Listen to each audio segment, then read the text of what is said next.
Once in a while I get people that really, or that claim they don't believe in evolution. And my response generally is, well, why not? Really, why not?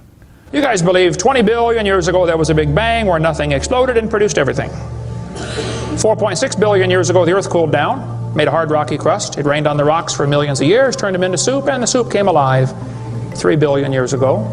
Found somebody to marry, and something to eat, of course, and slowly evolved into everything we see today. There are some lies in our science books. I taught it for 15 years. Even though I'm not teaching it anymore, I still like to study. It's so many neat things to learn. We're going to cover some of that tonight. I'm not against science, I'm not against schools, I'm not against teachers, because most of them don't know what they believe. You have to tell them. They teach the kids it all started with a big bang 20 billion years ago. What exploded? In a millionth of a millionth of a millionth of a millionth of a millionth of a millionth of a second, it went from a size smaller than an atom to bigger than a galaxy. Whoosh! This is what the textbooks teach. Before the Big Bang, there was nothing, literally nothing, an infinitesimal nugget of space. And then something happened, triggering the most colossal explosion in history. Shame on you. What a shame. Yes, boys and girls, you see, nothing exploded, and here we are. So I asked this professor if I could ask him some questions about the Big Bang. I said, where did all this matter come from? He said, well, we don't know that for sure. I said, well, sir, would you please tell me where the laws came from? The universe is run by laws, gravity, centrifugal force, inertia. Who gave the laws? He said, we don't know that either. I said, sir, could you tell me where the energy came from? You know, it takes energy to make a Big Bang. Who bought the gas to run this machine anyway? He said, we don't know that either. I said, sir, could I ask you another question? He said, sure. What else would you like to know? Else? What do you mean else? You haven't told me nothing yet. One professor was getting kind of upset about this time. He said, Mr. Hovind, there are hundreds of varieties of dogs in the world. He said, do you mean to tell me that you believe all these dogs came from 2 dogs off of Noah's Ark? You expect me to believe that? I said, sir, would you look at what you're teaching your students? You're teaching your students that all the dogs in the world came from a rock. Charles Darwin was disciplined. I mean, he did these extraordinary experiments, this series of experiments. Then they're going to tell the kids, well, we have evidence for this theory. Charlie Darwin stopped off at these islands right there called the Galapagos Islands. Charlie studied the birds very carefully and said, you know what, I think all these birds had a common ancestor. I bet you're right, Charlie.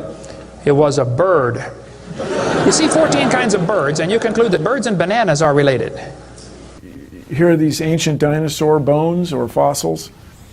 They tell the kids they have evidence of evolution from fossils. I don't think so. If you find a fossil in the dirt, all you know is it died.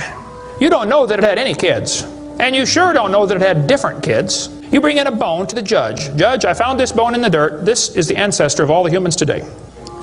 They would laugh at you. You don't know that that's the ancestor of anybody. And why on earth would you think a bone in the dirt can do something animals today cannot do? They'll say, boys and girls, you have 2 bones in your wrist, radius and ulna. And boys and girls, look at the whale's flipper carefully. Did you know the whale has 2 bones in his flipper? And they're called the radius and the ulna? Same as ours. Wow. Who named them, teacher? The whale? Think about it. I'm here to tell my people it's time to stop believing bull just because I tell you bull with a straight look on their face. Evolution say people came from monkeys. And the question is, why is there still monkeys? Is these the retarded monkeys? They didn't turn into people just yet. Even Stephen Gould admitted the absence of fossil evidence for intermediary stages is a persistent and nagging problem for evolution. See what's happened, these guys have looked for missing links in the fossil record. They can't find any, and so they say, well, maybe evolution happened so fast it wasn't preserved. Maybe a reptile laid an egg and a bird hatched out. Well, who did that bird marry? It's just really a hard thing. It's really a hard thing. Your world just becomes fantastically complicated when you don't believe in evolution. What we're finding is that natural selection seems to be an incredibly important factor in generating new species. Natural selection, the key evolutionary mechanism Darwin identified. The bad designs get eaten by the good ones, and so all you have is good ones. Why is there still monkeys? Natural selection doesn't cause any evolution. It makes sure the bad ones don't survive. but it's not going to change it to something else. That's what evolution is. If you worked in a factory that produced cars and your job was to check for defects, and you caught every single mistake and you rejected it, how long would it take that process to change the car to an airplane? You say it'll never change it. That's my point. The students are taught we have evidence from development. Darwin considered this by far the strongest single class of evidence. This textbook says the human embryo growing in the mother has gills like a fish. Those little folds of skin are not gills. Those little wrinkles under your chin when you're growing up later develop into bones in the ear and glands in the throat. They never have anything to do with breathing. I've seen folks that have 5 or 6 chins and they can't breathe through any of them but the top one. Those are not gill slits. Ernst Haeckel, though, said the turning point in his thinking was when he read Darwin's book. He made huge charts of his posters of his drawings of these embryos and traveled all over Germany and just about by himself converted the Germans to believing in evolution. Haeckel took a drawing of a dog and a human embryo and he changed them to make them look exactly alike. On top are Haeckel's fake drawings. Underneath are actual photographs of what he claimed he was drawing a picture of. Now either he's a lousy artist or he's a liar. Well, it turns out he's a liar. He was convicted of fraud by his own university, proven to be a fraud. But guess what? Haeckel's fake drawings are still used in textbooks in your state right now. It's only been proven wrong 125 years ago. I know it takes a while to get textbooks up to date, but that ought to be plenty of time. Adolf Hitler said, "You let me control the textbooks, I'll control the state." Watch this sentence here carefully. Some kid's doing this for homework tonight. Boys and girls, do you think humans are still evolving? Now what kind of question is that? Doesn't that question assume that evolution has happened? What if a kid doesn't believe in evolution? How's he supposed to do his homework tonight? That question does not teach him how to think critically.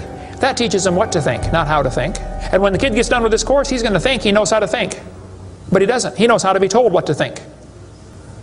Brainwashing at taxpayer expense. They want to use my tax dollars to teach that to your kids in our schools. If you want to deny evolution, that's fine.